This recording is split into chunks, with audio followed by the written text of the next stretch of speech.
ہر قسم کی حمد و ثنا اللہ سبحانہ و تعالی کے لیے، درود و سلام بے شمار لاتعداد پیارے پیغمبر جناب محمد الرسول اللہ صلی اللہ علیہ وآلہ وسلم کی ذات گرامی پر ہوں۔ سامعین قدر واجب الاحترام میرے دوستوں بزرگوں،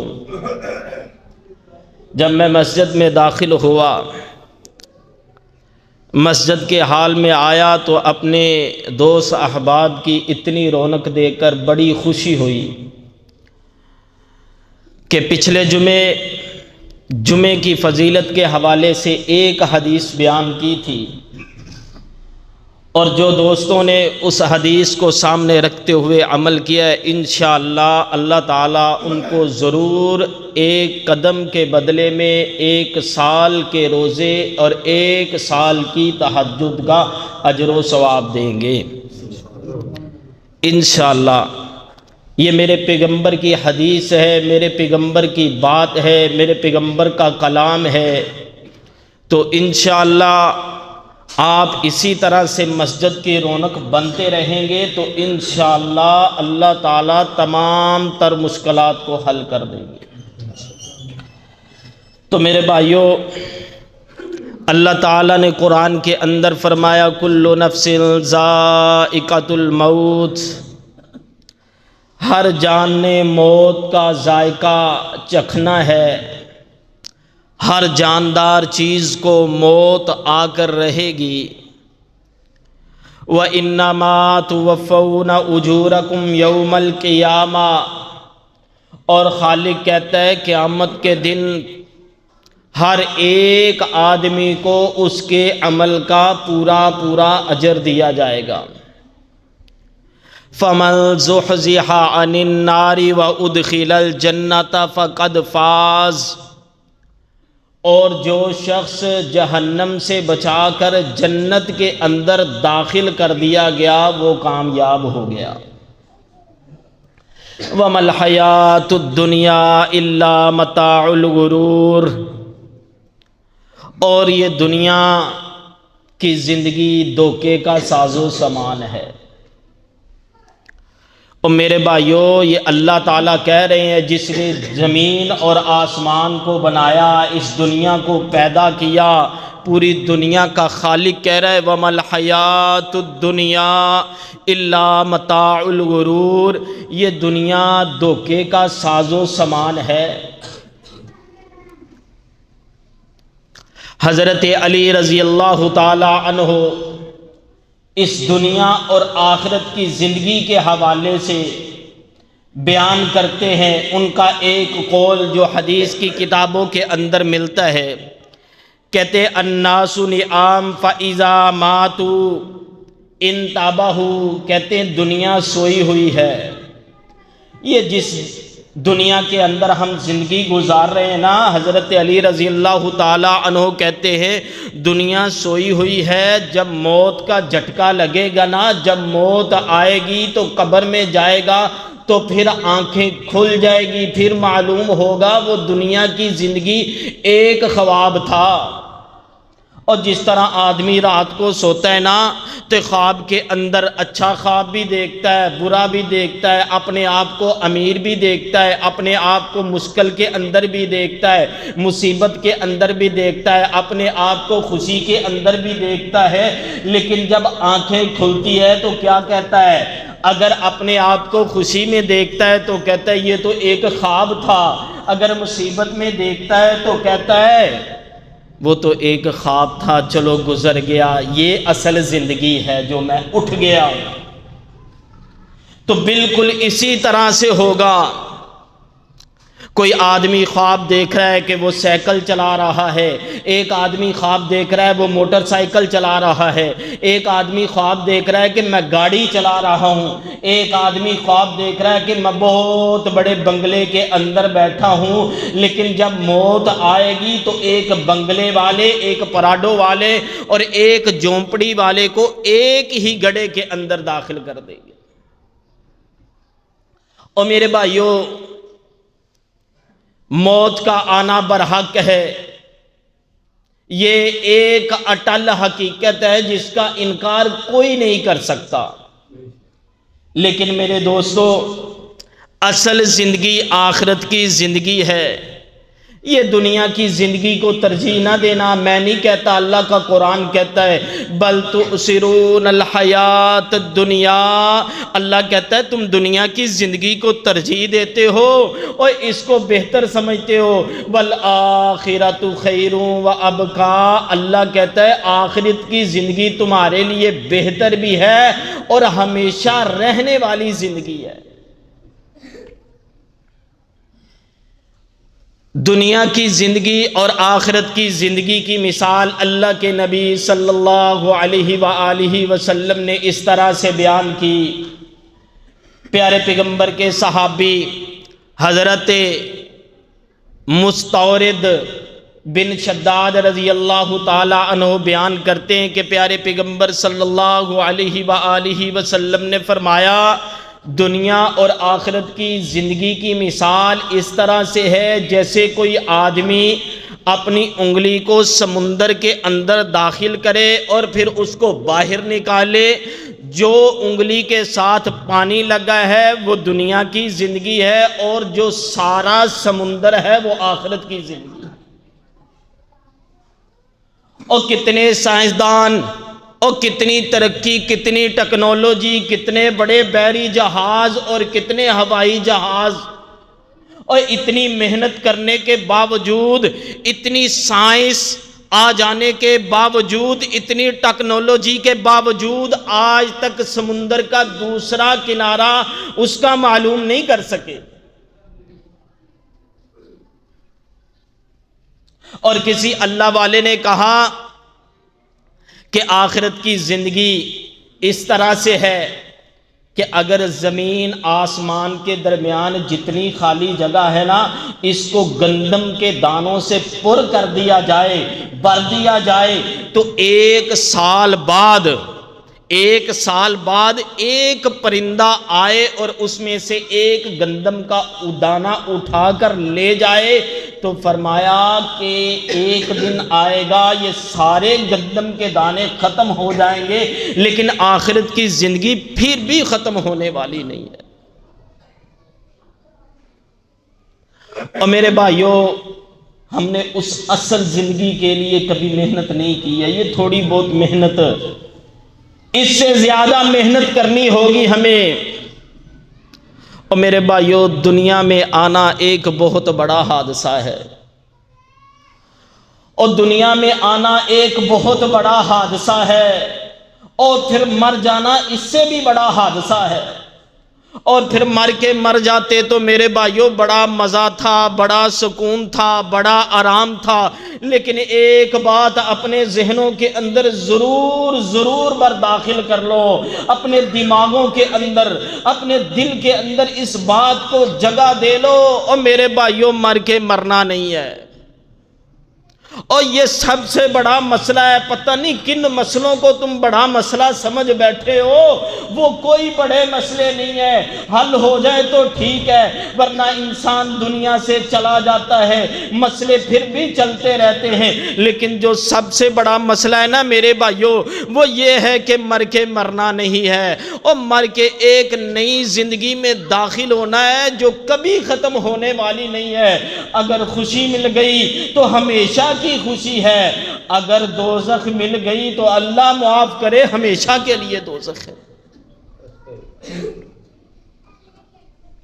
اور میرے بھائیوں، دنیا میں آنے کی ترتیب ہے، اور دنیا میں آنے کی ترتیب ہے، پہلے باپ آتا ہے، پھر بیٹا آتا ہے، پھر اولاد آتی ہے، پہلے والدین آتے ہیں، لیکن دنیا سے جانے کی کوئی ترتیب نہیں ہے۔ اور باپ بیٹھا ہوتا ہے، بیٹا چلا جاتا ہے، اور دادا بیٹھا ہوتا ہے، پوتا چلا جاتا ہے، اور نانا بیٹھا ہوتا ہے، نواسا چلا جاتا ہے۔ اور ہمیں یہ حقیقت کیوں نہیں سمجھ میں آتی ہے؟ ہم کیوں یہ آس لگائے بیٹھے ہیں فلاں ہاسپٹل کے اندر داخل ہے، وہ فلاں بیماری کے اندر مبتلا ہے، اس کے بارے میں سوچ رہے ہوتے ہیں، جو تندرست ہوتا ہے وہ چل بستا ہے۔ کیوں ہمیں یہ حقیقت سمجھ نہیں آتی ہے؟ کیوں ہم اپنے خالق کو سمجھ نہیں سکے ہیں؟ وہ کون سا مغالطہ جس مغالطے کے اندر ہم مبتلا ہو گئے ہیں؟ اللہ کہتا ہے یا ایھا الانسان ما غرک بربک الکریم، انسان وہ چیز تو بتا، اور جس چیز نے تجھے تیرے پروردگار کے بارے میں دھوکے میں رکھا ہے اور مغالطے میں مبتلا کیا ہے۔ اور میرے بھائیوں، کون سے مغالطے کے اندر مبتلا ہو گئے ہو؟ اپنے خالق کو کیوں نہیں پہچانتے ہو؟ اور یہ ایک کاغذ کا ٹکڑا، اور میرے بھائیوں یہ ایک کاغذ کا ٹکڑا، اس کو ہوا میں رکھتے نا یہ نہیں ٹھہرتا ہے، لیکن تم نے سوچا نہیں ہے اتنا بڑا آسمان بغیر ستونوں کے کھڑا کیا ہے، اس خالق کی تمہیں پہچان نہیں ہے؟ اور اتنا بڑا آسمان بغیر ستونوں کے کھڑا کر دیا، اس خالق کو آج تک ہم نے نہیں پہچانا۔ اور ایک لینٹر جو ہم ڈالتے ہیں، جب اس کو توڑنا ہوتا ہے تو کتنی محنت ہوتی ہے، کتنے مزدور لگائے جاتے ہیں، کتنی مشینیں استعمال کی جاتی ہیں، لیکن اللہ کی قسم یہ پورے کی پوری زمین ایک منٹ میں وہ ہلا کے رکھ دیتا ہے اور بتاتا ہے کوئی ذات ہے جو اس کائنات کو چلانے والی ہے۔ اور یہی ہمارا دل ہوتا ہے، یہی ہمارا نفس ہوتا ہے، یہی ہمارا دماغ ہوتا ہے جو اللہ کو نہیں پہچانتا، لیکن جب زلزلہ آتا ہے تو اسی وقت یہ زبان جو ذکر نہیں کرتی، اسی وقت لا الہ الا اللہ کی صدائیں بلند کرنا شروع کر دیتی ہے، استغفر اللہ کے الفاظ نکلنے شروع ہو جاتے ہیں۔ اس وقت معلوم ہونے کے باوجود ہم پھر نہیں سدھرتے ہیں۔ وہ زمین کو کیوں ہلاتا ہے؟ اور میرے دوستو یہ تو زمین کا زلزلہ ہے، اور سمندر کا زلزلہ تم نے دیکھا ہی نہیں ہے۔ اور 3% خشکی ہے، 97% جو ہے نا وہ تری ہے۔ لیکن قیامت آئے گی تو سمندر کے اندر بھی زلزلہ آئے گا، زمین کے اندر ایسا زلزلہ آئے گا، فرمایا یا ایھا الناس اتقوا ربکم ان زلزلۃ الساعۃ شیء عظیم۔ اللہ کہتا ہے اے لوگو اس وقت سے ڈر جاؤ۔ کون سا وقت؟ ان زلزلۃ الساعۃ شیء عظیم، ایک بہت بڑا زلزلہ آئے گا جو ساری زمین کو ملیا میٹ کر کے رکھ دے گا۔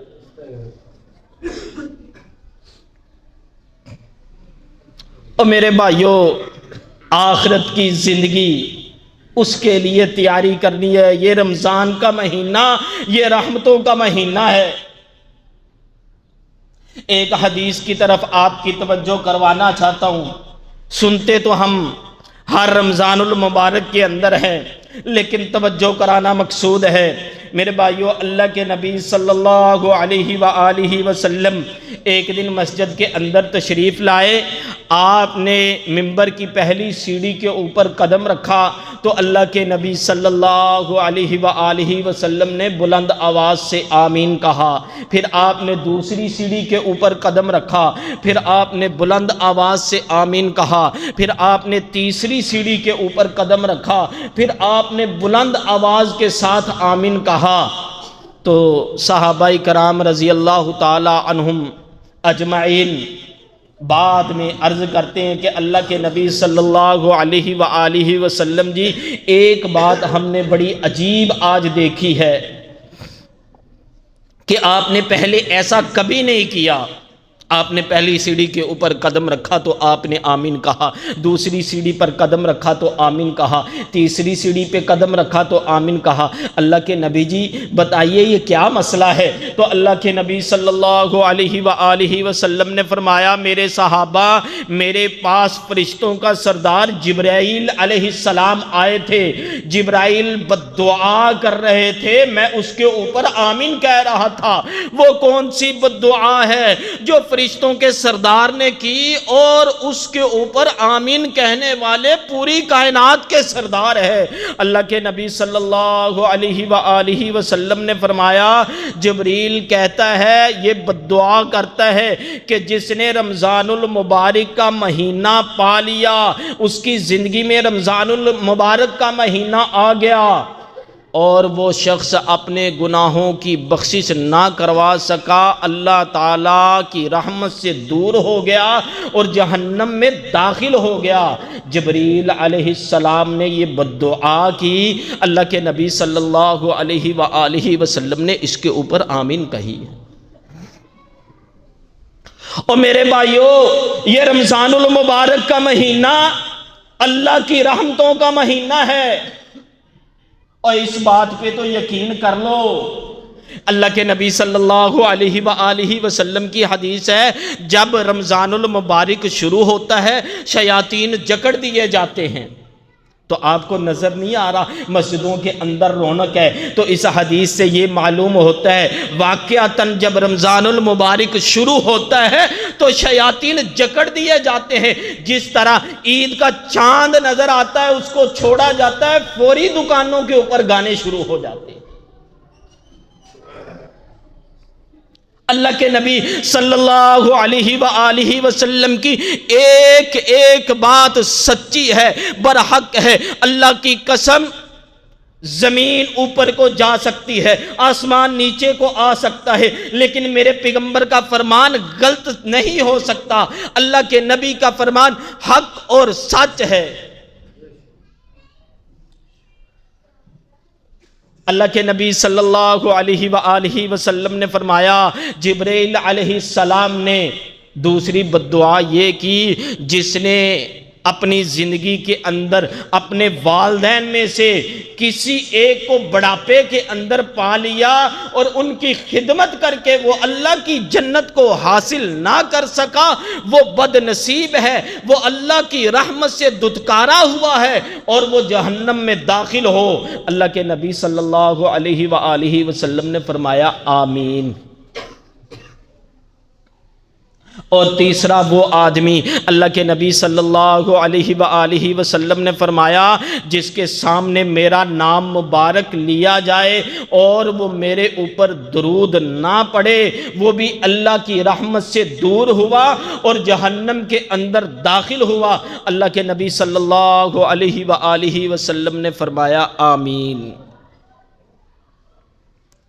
اور میرے بھائیو، ابھی 4 روزے ہوئے ہیں، ابھی آگے امتحان شروع ہوگا، گرمی بھی آئے گی، تھوڑی سی تکلیف بھی ہوگی، بھوک میں بھی شدت آئے گی، پیاس میں بھی شدت آئے گی، اور لیکن میرے بھائیو آج وعدہ کر لو، اور میرے بھائیو کوئی پتہ نہیں ہے ہم میں سے کتنے ایسے ہیں جو اپنی زندگی کا آخری رمضان گزار رہے ہیں، اور کتنے ایسے تھے جو آج سے 3 مہینے پہلے عزم کر چکے تھے، جو یہ عزم لگا کے بیٹھے تھے، جو یہ سوچ لے کر بیٹھے تھے رمضان شروع ہوگا تو ہم روزے رکھیں گے، لیکن آج سے 3 مہینے پہلے، 2 مہینے پہلے، 1 مہینہ پہلے یہ سوچ تھی، یہ عزم تھا، لیکن وہ قبرستان کو آباد کر چکے ہیں، وہ شہر خاموشہ کے اندر جا چکے ہیں۔ اور میرے بھائیو یہی بات ہم نے سوچنی ہے۔ پتہ نہیں ہم میں سے کتنے ایسے ہیں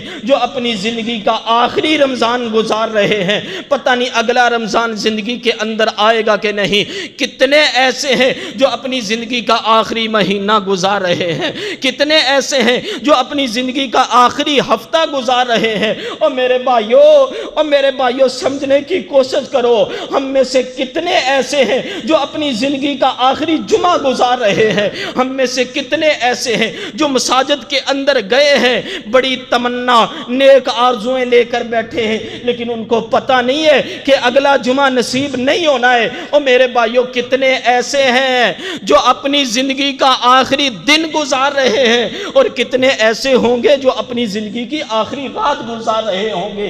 رات کو سوئیں گے، پتہ نہیں صبح آنکھ کھلے گی یا نہیں کھلے گی، پتہ نہیں صبح وہ آنکھ قبر میں کھلتی ہے یا کہاں کھلتی ہے، ہم نے کبھی نہیں سوچا ہے۔ اور میرے بھائیوں یہی سوچنا آخرت کی فکر ہے۔ اللہ کے نبی صلی اللہ علیہ وآلہ وسلم نے فرمایا او لوگوں موت کو یاد کیا کرو، یہ بڑی بڑی آرزوؤں کو، بڑی بڑی خواہشات کو، بڑی بڑی تمناؤں کو، بڑی بڑی لذتوں کو توڑ دینے والی موت کو یاد کیا کرو۔ اوے ہم تو قبرستان کا بھی چکر نہیں لگاتے، جس گھر کے اندر موت کا تذکرہ ہو جائے خاموش کروا دیا جاتا ہے کہ رات کو تم نے موت کی بات شروع کر لی۔ اور میرے بھائیو یہ ایک ایسا فیصلہ ہے، یہ ایک ایسی حقیقت ہے جس کا ہر بچے کو، ہر جوان کو، ہر بوڑھے کو سامنا کرنا ہے۔ اور میرے بھائیو اس سے بچنے والا کوئی نہیں۔ اور ذرا سوچو کتنے دوست احباب ایسے ہیں، کتنے محلے کے اندر ایسے احباب ہیں، ایسے دوست ہیں جن کا کفن بازار کے اندر آ چکا ہے لیکن ان کو معلوم نہیں ہے۔ اور آخرت کی فکر کر لو۔ اللہ کے نبی صلی اللہ علیہ وآلہ وسلم نے آخرت کے حوالے سے اپنے صحابہ کو بڑی توجہ دلائی۔ اور اللہ کا قرآن کیا کہتا ہے؟ اللہ تعالیٰ فرماتے ہیں من کان یرید حرث الآخرۃ نزد لہ فی حرثہ ومن کان یرید حرث الدنیا نؤتہ منہا وما لہ فی الآخرۃ من نصیب۔ اللہ کہتا ہے جو آخرت کے لیے محنت کرتا ہے نا، جو آخرت کو حاصل کرنے کے لیے کوشش کرتا ہے، تو اللہ تعالیٰ کہتا ہے حرث الآخرۃ نزد لہ فی حرثی، ہم اس کی کھیتی کے اندر آخرت کے اندر اضافہ کر دیتے ہیں۔ آپ دیکھو دنیا کے اندر ہم ایک نیکی کرتے ہیں، اللہ کہتا ہے تو نے آخرت کے لیے کی ہے میں ان کو 10 کر کے لکھوں گا۔ رمضان المبارک کے اندر آدمی ایک نیکی کرتا ہے، اللہ کہتا ہے یہ تو میری رحمتوں کا مہینہ ہے، ایک نیکی کرے گا میں اسے 70 گنا زیادہ کر کے لکھوں گا۔ اللہ کہتا ہے جو آخرت کے لیے محنت کرتا ہے ہم اس کی کھیتی کو، آخرت کو اور زیادہ کر دیتے ہیں۔ وَمَنْ كَانَ يُرِيدُ حَرْثَ الدُّنْيَا نُؤْتِهِ مِنْهَا، اور دنیا کے لیے جو محنت اور کوشش کرتا ہے اللہ کہتا ہے ہم اس کو خوب دنیا دیتے ہیں۔ وَمَا لَهُ فِي الْآخِرَةِ مِن نَصِيبٍ، لیکن آخرت کے لیے اس کا پھر کچھ حصہ نہیں ہوتا ہے۔ اور اللہ نے دنیا کمانے سے منع نہیں کیا ہے، لیکن میرے بھائیو دنیا کماتے ہوئے آخرت کا نقصان نہیں کرنا ہے۔ ایک اللہ والے نے دنیا اور آخرت کی مثال اس طرح سے دی، اس نے کہا جیسے کوئی آدمی گندم بیجتا ہے نا، گندم اگاتا ہے تو اس کو ساتھ جو بھوسا ہوتا ہے نا، توڑی ہوتی ہے، وہ فری میں مل جاتی ہے۔ جو آخرت کے لیے محنت کرتا ہے اللہ اس کو دنیا فری کے اندر دے دیتے ہیں۔ تو میرے بھائیو آخرت کی زندگی ہمیشہ کی زندگی ہے۔ ہم ہر وقت ہر چیز کے اندر برانڈ کو تلاش کرتے ہیں۔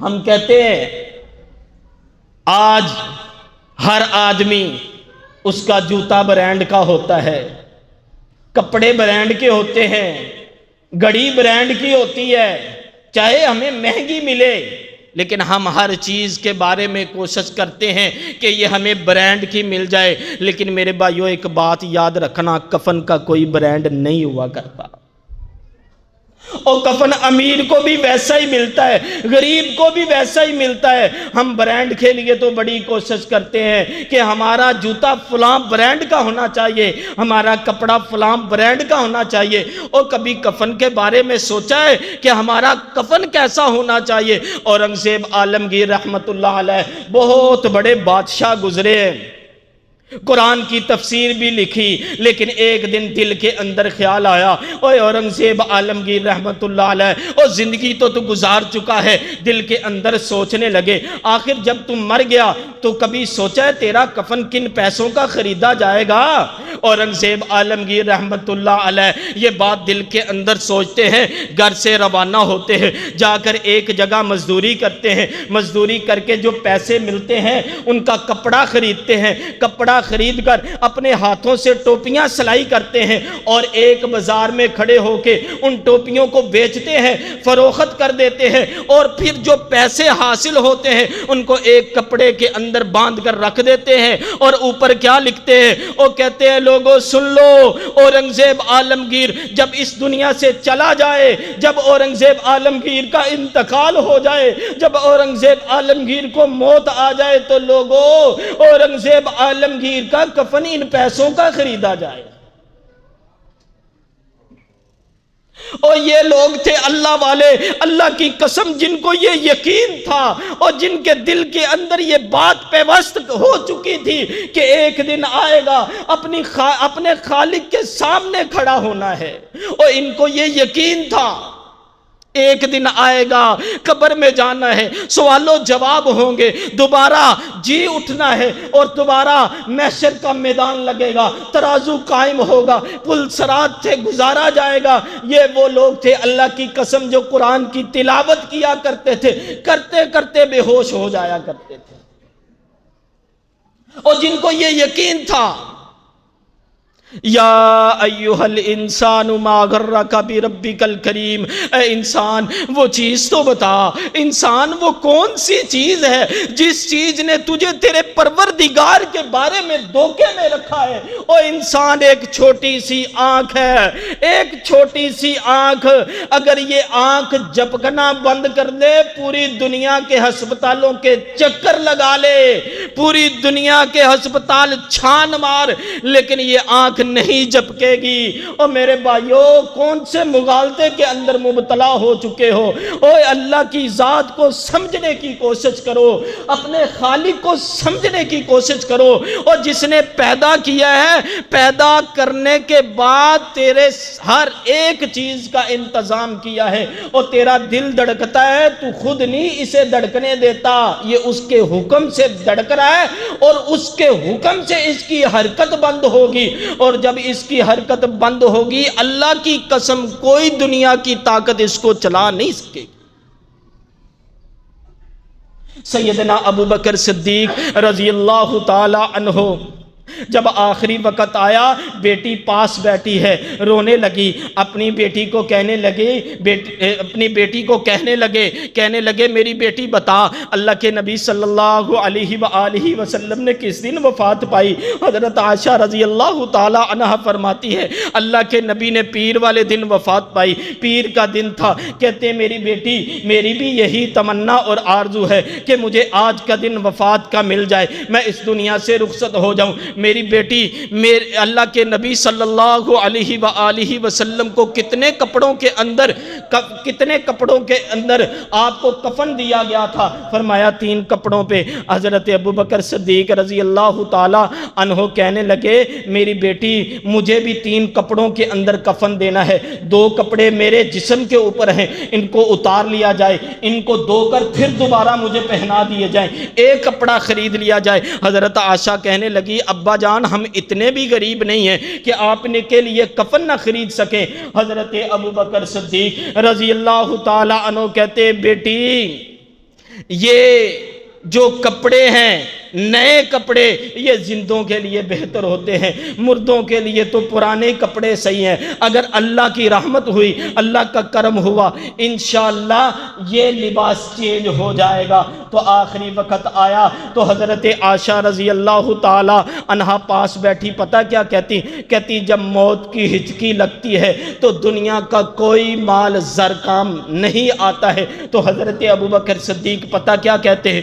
وَجَاءَتْ سکرۃ الموت وجاءت سکرۃ الموت بالحق ذالک ما کنت منہ تحید۔ او موت کی سختی برحق ہے، بھاگ لو جتنا بھاگنا ہے، لیکن جب موت کا جھٹکا لگے گا نا آپ کی آنکھوں کا سارا نور ختم ہو جائے گا، آپ کے چہرے کا سارا حسن مٹی کے اندر مل جائے گا، آپ کے کانوں کے پردے ختم ہو جائیں گے، صرف ایک موت کا جھٹکا پورے جسم کو ہلا کے رکھ دیتا ہے۔ اللہ کے نبی صلی اللہ علیہ وآلہ وسلم نے فرمایا موت کے وقت اتنی پیاس لگتی ہے سمندر بھی پلا دیا جائے، آدمی کی پیاس کی شدت پھر بھی ختم نہیں ہوتی ہے۔ اور میرے بھائیو، یہ موت برحق ہے، اس نے آنا ہے آخرت کے لیے۔ انشاءاللہ ہم نے اس رمضان کے اندر تیاری کرنی ہے، عزم کرنا ہے۔ وہ بھائی ہاتھ کھڑا کرے جن کا یہ عزم ہے، انشاءاللہ اس رمضان کے بقایا ہم نے سارے روزے رکھنے۔